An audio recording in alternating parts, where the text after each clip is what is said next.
মানুষের ভাগ্য যদি খারাপ থাকে, কপালে তো চিনির বদলে নুনই জোটে। তাই বলি জীবনটা প্রাণ খুলে বাঁচো। হ্যাঁ, প্রাণ খুলে। কি খবর ফ্যামিলি, সবাইকে অনেক ভালোবাসা জানিয়ে আরও একটা ভিডিও শুরু করছি। আশা করি তোমরা সবাই খুব ভালো আছো। তোমাদের ভালোবাসায় আমিও ভালো আছি।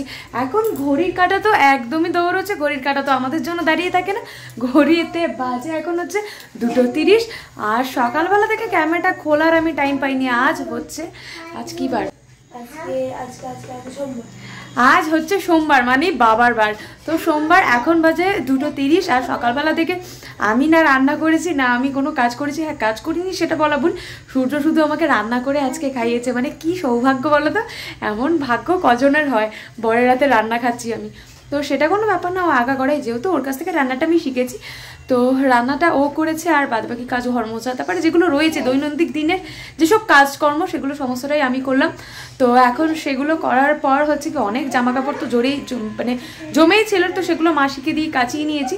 মাসি কেচে দিয়েছে। আর মানি তো এখন মানে বদমাশি করছে। ওর একটা পাশেই দিদি রয়েছে, তো মনাকে নিয়ে খালি খেলছে, ওকে নিয়ে মানে ব্যস্ত রেখে দিচ্ছে ওকে। কি বলবো। তো যাই হোক, আজকে আর কি করছি না করছি যতটা পারবো তোমাদের সাথে শেয়ার করার চেষ্টা করব। ভিডিওটা স্কিপ না করে দেখতে থাকো। সত্যি বলতে কি বলতো, আমরা প্রত্যেকেই ভেবে থাকি এমন একটা দিনের সম্মুখীন হতে হবে আমরা কেউ কখনো আশা করিনি। আসলে আমরা তো অন্তর্যামী না, বা আমরা তো ভবিষ্যৎ দেখতে পাই না। তাই এমন একটা দিন আসতে চলেছে আমাদের জীবনে, বা এমন একটা দিন চলে গেছে, আমার সাথে হয়েছে, মেনে নিতে একটু হলেও কষ্ট লাগে। সেটা যে কোনো পরিস্থিতিই হোক না কেন। নতুন বছর প্রত্যেকেরই ভালো যায় না, কারোর ভালো যায়, কারোর মন্দ যায়। সত্যি ভাবতেই অবাক লাগে, আমার নতুন বছরে অভিশপ্ত বাড়িটা ছেড়ে ফাইনালি আসতে পেরেছি।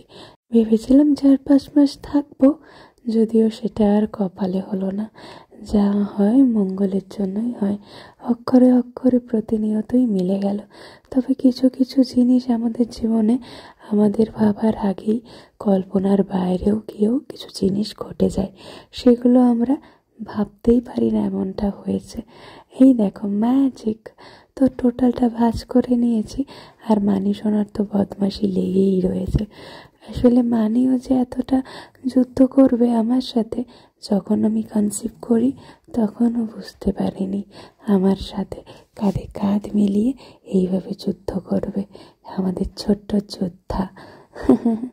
আসলে কি বলো তো, মারা তো সমস্ত কিছু পারে, তবে এই প্রথম দেখলাম কোনো মায়ের জন্য সন্তান এতটা করতে পারে। সে তো নির্বাক, সে তো কিছুই বোঝে না।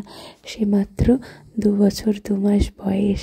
তাকে যখন নিয়ে গেছি, বা আমার যখন শরীরে এই মারণব্যাধি বাসা বেঁধেছে, তখন এই ছোট্ট পরিটার বয়স 5 মাস। হ্যাঁ, ওর অন্নপ্রাশন দেওয়ার পর অন্নপ্রাশন তো দিইনি, পুরীতে গিয়ে ওকে মুখে ভাত দিয়ে আসা হয়েছিল। যখন আমার ওয়াটার ব্যাগ লিক হয়ে গেছিলো, তখন জগন্নাথ দেবের কাছে আমি মানত করেছিলাম যে জগন্নাথ দেব, আমি তোমার কাছে নিয়ে গিয়ে মহাভোগ খাইয়ে নিয়ে আসবো। লকডাউনের সময় পড়ে গেছিলো বলে মন্দির বন্ধ ছিল, দর্শন করার সুযোগ হয়ে ওঠেনি। তবে আপ্রাণ চেষ্টা করেছিলাম একটু যদি দর্শন পাই। ভগবান আমাদের কপালে যেটা লিখে রেখেছে সেটাই হবে, একটুও কম বেশি কিছুই হবে না, কি তাই না? তখন শত চেষ্টা করেও আমি জগন্নাথ দেবের দর্শন করতে পারিনি। অথচ দেখো, জগন্নাথ দেবের দর্শন করার কোনো ইচ্ছেই আমার ছিল না। বাড়ি যাওয়ার তাড়া ছিল, যেহেতু হাতে তো বেশি টাকা পয়সা নেই, সেই কারণে বাড়ি কতক্ষণে যাব আর কতক্ষণে একটু বিছানায় শরীরটা ফেলবো। কিন্তু দেখো, জগন্নাথ দেব আমাকে ঠিক টেনে নিয়ে চলে গেল।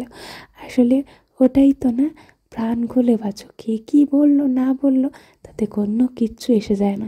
এখন আমি আর এসব মাইন্ড করি না। যখন মাইন্ড করতাম তখন তো শরীরে বড্ড বিষাক্ত একটা ওষুধ আমার শরীরে ইনজেক্ট করা হতো।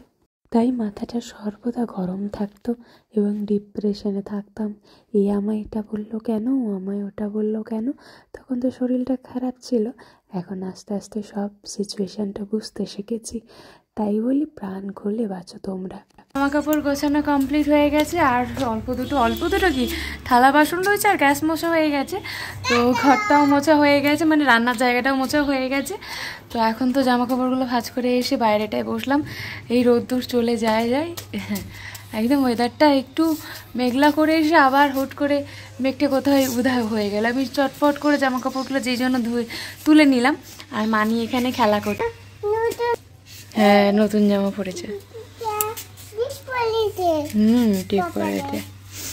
আসলে নতুন জায়গায় মানাতে তো একটু টাইম লাগে, মানে মানিয়ে নিতে বা মানিয়ে চলতে একটু প্রত্যেকেরই টাইম লাগে, সেটা যে কোনো জায়গায় হোক না কেন, কি তাই না? যতটা খারাপ ভাবি ততটা খারাপ আমাদের সাথে হয় না, আবার যতটা ভালো ভাবি ততটা ভালো আমাদের সাথে হয় না, কি তাই না? যাই হোক চলো, এখন বাজে ঘড়িতে 6টা বাজতে 5, আর মানিসোনা ঘুমোচ্ছে।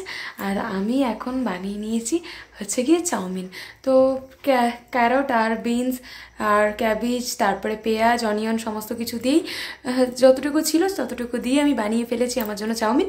আর মানির জন্য রেখে দিয়েছি, তো মানিসোনা উঠলে তারপরেও খাবে। আর এখন 5টার সময় মানি ঘুমিয়েছে, উঠবে ওই 6টা-7টা নাগাদ। তো উঠে ওই যে চলবে ওর দুষ্টুমি, আবার দুষ্টুটা ঘুমোতে ঘুমোতে ওই দিক থেকে 12টা-1টা বাজিয়ে দেবে। দাঁড়াও আগে একটু খেয়ে নিই। বাইরের খাবার খেতে আমি ভীষণ ভালোবাসি, তবে এখন নিজেকে কন্ট্রোল করতে শিখে গেছি। আগে বড্ড জেদি ছিলাম, চাই মানে চাই, সেটা যেখান থেকে পারো আমায় এনে দাও। এখন আর এই চাই মানে চাই না, এখন চাই মানে কটা দিন ওয়েট করে যাই না, তাতে কি হয়েছে। এখন ঘড়িটা বাজছে দেখো 4:45, এটা কিন্তু বিকেল না, এখন মধ্যরাত, প্রায় ভোরবেলা বললেই চলে। এখন মানিসোনা ঘুম থেকে উঠে দুধ চকস খাচ্ছে, কি করব, খাইয়ে দিতে বাধ্য হলাম। আর এই দেখো অকাতরে ঘুমোচ্ছে। সন্ধ্যাবেলা চাউমিন খাওয়ার পর আর ভিডিওটা আমি অন করতে পারিনি। আর এখন যেহেতু 4:45 বাজে, অত লাউডলি কথাও বলতে পারছি না। আর মানিকে খাইয়েই ঘুম পাড়িয়েছিলাম, তো ও সেই ঘুমিয়েছে আর এখন উঠলো, মানে সারা রাতে উঠেছে, তখন 12টা বাজে। তখন উঠে ওকে আমি খাওয়ানোর পর ও এখন উঠলো 4:45 বাজে। এখন বললো মা দুধ চকস খাবো। আর সূর্য এসছে তখন 2:45 বাজে। তো ওই 2:45 বাজে বলেই আমি ঘুমটা, মানে এতটা এনার্জিটাও রয়েছে শরীরে যে ক্যামেরাটা খুলে তোমাদের সাথে পুরোটা শেয়ার করতে পারছি। তারপর থেকে তো আর কোনো ক্লিপ নেওয়া হয়নি, যেহেতু চাউমিনটা খেয়ে তারপর আমি 8:30 নাগাদ ভাত খেয়ে নিয়েছিলাম। আর ভাত খাওয়ার পর এত ঘুম পাচ্ছিল, এত খিদে পাচ্ছিলো, ওইটুকুনি চাউমিনে আমার পেট ভরেনি। যাই হোক, আমি সেই জন্য আর ক্যামেরাটা অন করে তোমাদের সাথে কথা বলার সুযোগ হয়ে ওঠেনি। বেশি লাউড কথা বলছি না, যেহেতু সবাই ঘুমোচ্ছে, অনেকটা গভীর রাত, ভোরবেলার দিকে। দিন ছোট রাত বড়, তোমরা জানোই।